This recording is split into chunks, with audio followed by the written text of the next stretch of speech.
And the reading of 2 Corinthians, it tells us that they will preach to us another Joshua. And that's exactly what they did. The one they have given to us has ended the law, who ended the Sabbath, who ended our feast days, and whose image is worship, and who sits on most people's temples. And they have that image hanging in most people's homes. And while Maccabees and laid open the book of the law, within the heathen has sought to paint the likenesses of the images.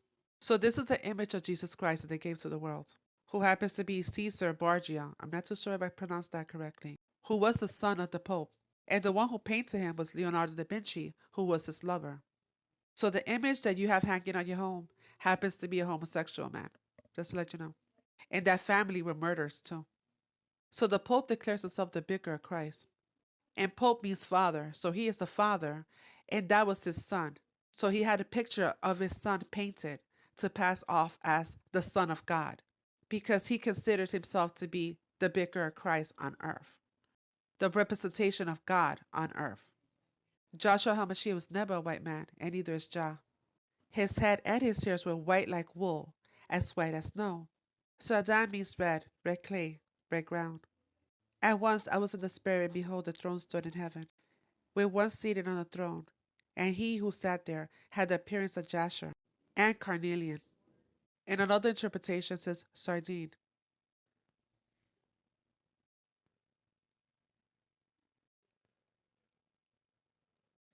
Synagogue of Satan, the Vatican.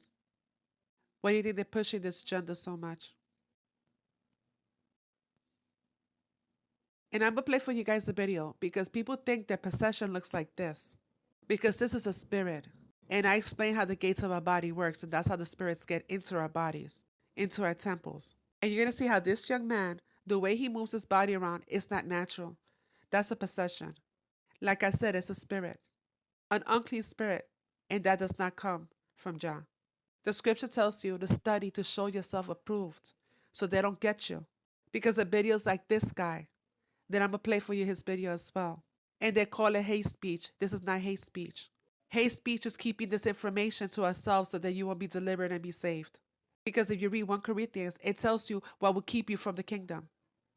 Also, in Romans 1, it is true that their white Jesus was a bisexual, but not Joshua HaMashiach.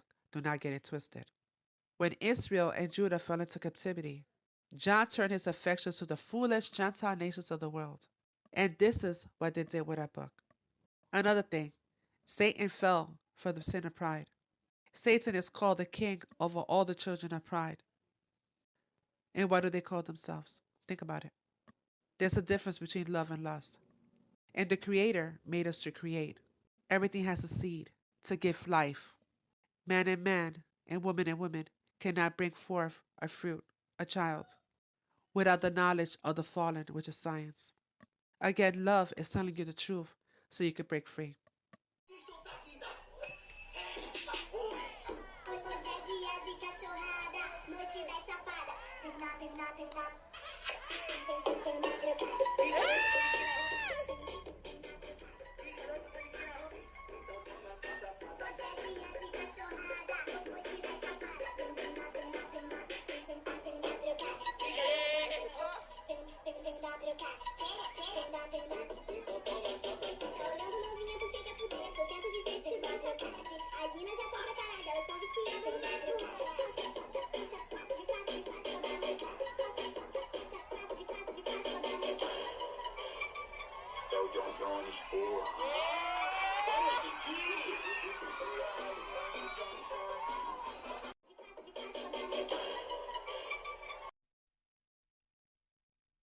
Remember to study and show thyself approved.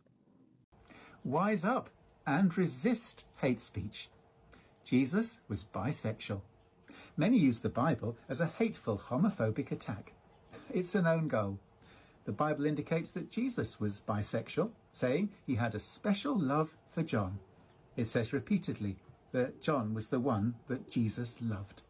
John was the only male disciple present at the crucifixion, and Jesus' last words implored his mother to regard his love, John, as his partner, their son-in-law, part of her family. Christian art shows John and Jesus physically close, embracing, cuddling, lying upon each other. James I, King of England, justified his own bisexuality with reference to Jesus being gay. Priests, bishops, philosophers and theologians have agreed. Jesus was also close to women. When Jesus was invited to dinner by one of the religious leaders, a sex worker came and washed his feet, dried them with her hair and massaged them with oil. On another occasion, he was found breaking custom and chatting alone with a woman collecting water. When judgmental men were about to stone a woman to death for adultery, he stopped them. And then there was Mary Magdalene, for whom also writings say Jesus had a special love, who he would often kiss, who was described as his partner. She too was at the crucifixion, the first at his grave and the first to experience his resurrection. His last words to her were, "Don't hold on to me, Mary, because I have to go now." Jesus was happily bisexual. He remained, unusually, unmarried, and clearly handled his sexuality and the sexual intimacy he shared in his relationships in a way that was responsible, respectful, and caused no hurt to others. Being bi, he made no negative comments about or references to LGBTQIA+ issues. He didn't need to, because he understood that God has made us as we are, and what matters is that we are loving and act with integrity. Homophobes, bigotry and prejudice set out to conceal these things and to use Jesus as a weapon to judge and condemn others, the very thing he asked us never to do. They do not realize that in doing so, they condemn Jesus just as the religious people of his day crucified him. When they do, challenge them that no loving, godly person would ever choose to use the Bible in this cruel way, and that they should follow Jesus's example, who was never homophobic. In blacks, they gave us a white Christ, and they said, "This is your God." And as they was whipping them with the whip, they was reading the scripture about obey your master, thinking that your master's a white man.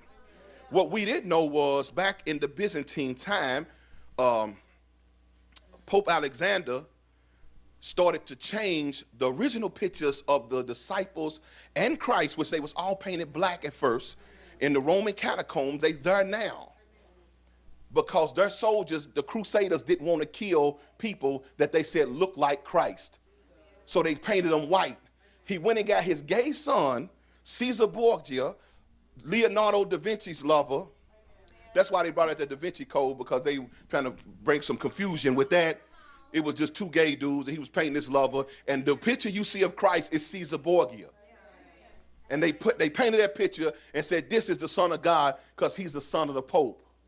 And the Pope think he's God.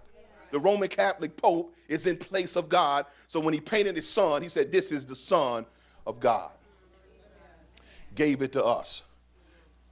Despite all of the lineage of Christ coming from the tribe of Judah, despite all of the black history, where the whole Bible is a black book about black people,